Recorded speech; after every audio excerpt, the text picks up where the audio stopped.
Aloha, beloveds. Thank you so much for tuning in today. Today is autumn equinox.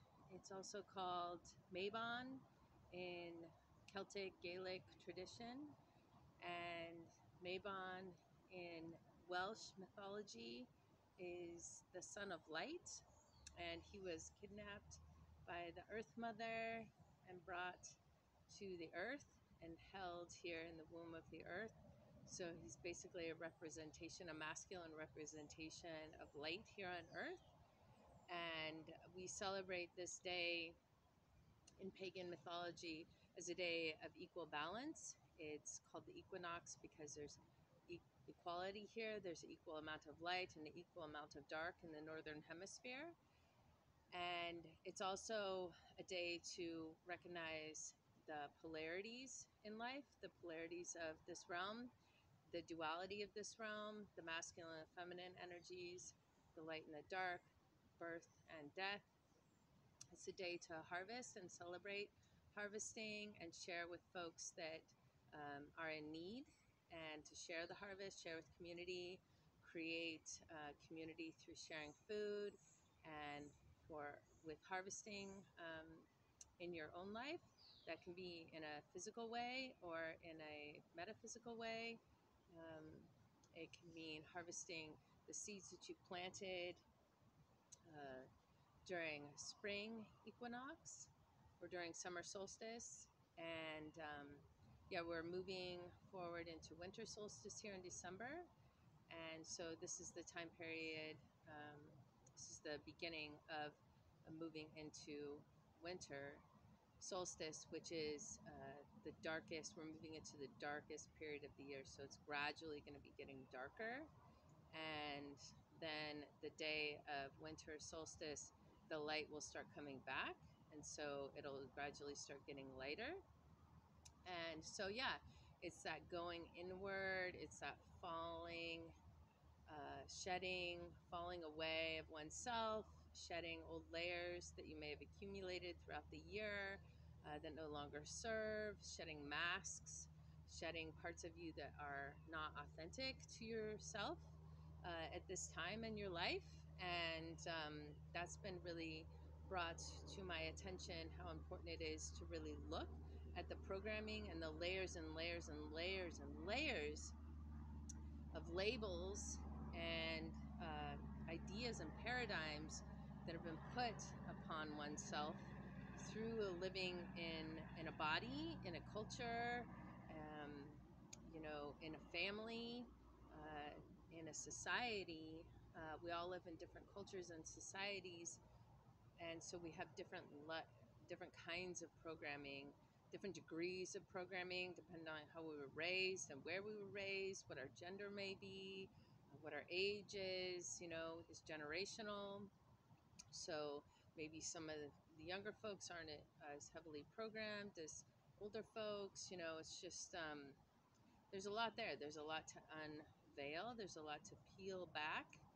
And just as the leaves are shedding and the trees are letting go of that growth that happened over the spring and summer, we can also as well let go and create space for new growth to happen next spring. So it is a long period of time to really go internally and to reflect on this past year and what fruit you bore, what fruit came about in your life, in your experience, and what creative visions you may be incubating and gestating over these next few months as we go into winter solstice and the returning of the light and the awakening and the manifestation of those visions. So some of the ways you can honor Mabon today is by creating an altar, a harvest altar, putting different fruits, apples and corn and different grains and different herbs that are ready to harvest at this time. And you can also work with colors, gold and yellow and red and orange and brown.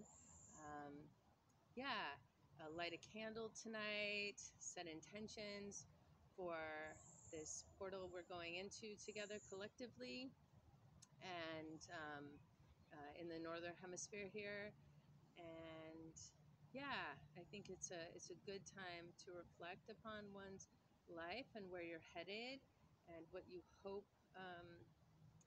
to manifest for yourself. I've been working more closely with dreams lately, studying Robert Moss's books, and this latest book that I'm diving into is related to manifesting through dreams, and it's really about tapping into your magical child self, which has been covered up by layers and layers of programming and labeling and told not to do this, don't do that, don't touch this, don't do that, you can't do that.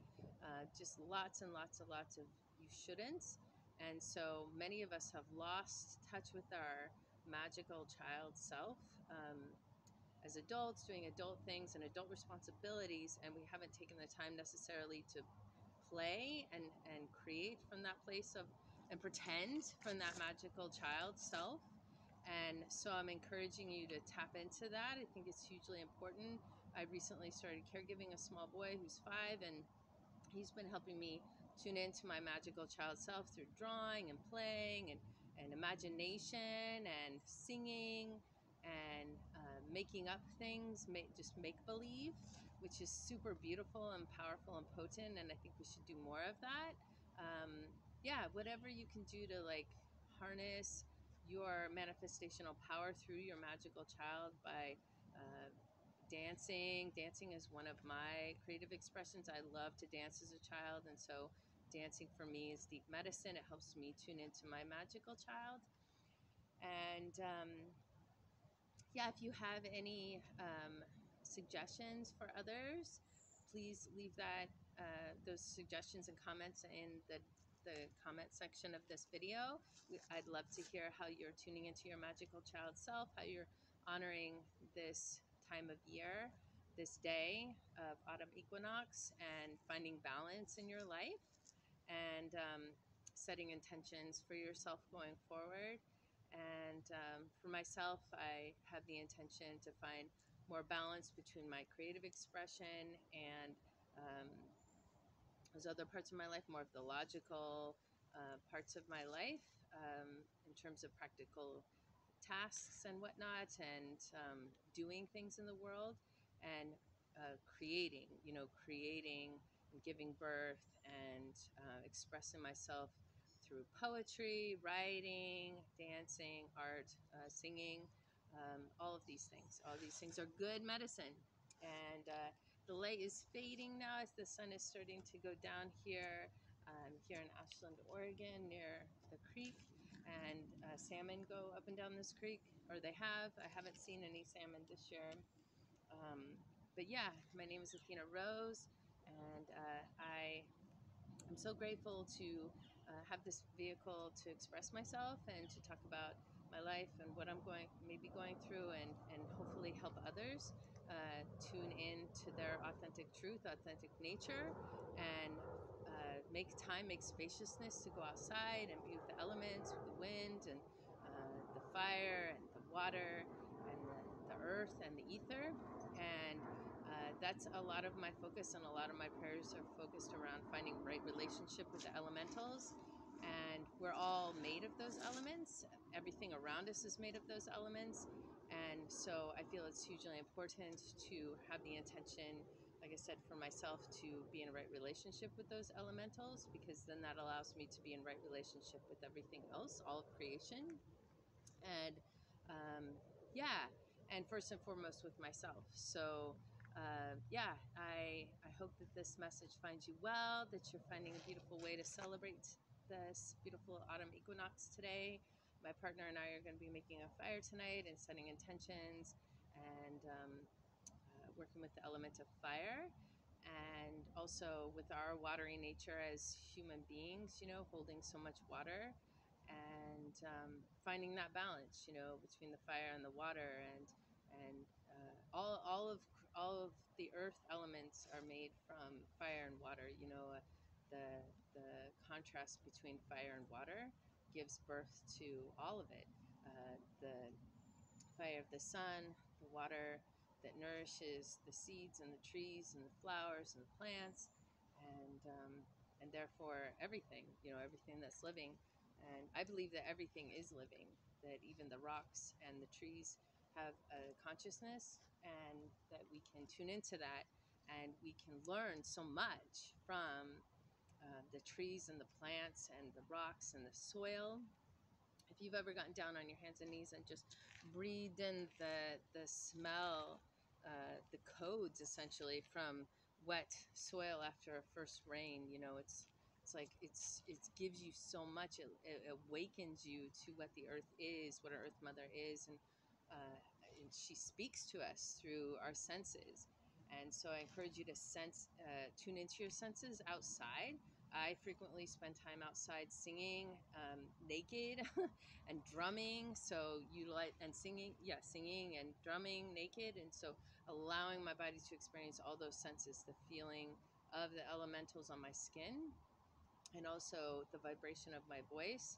And yeah, I frequently get in water, and I'm looking forward to the fire restrictions being lifted so I can start having fires outside again, because working with the fire is really, really, really, really sacred and potent and beautiful. So yeah, may this message find you well, and if anything in this message touches someone's heart or encourages them or inspires them, that's my intention, is to affect change, even if it's just one person.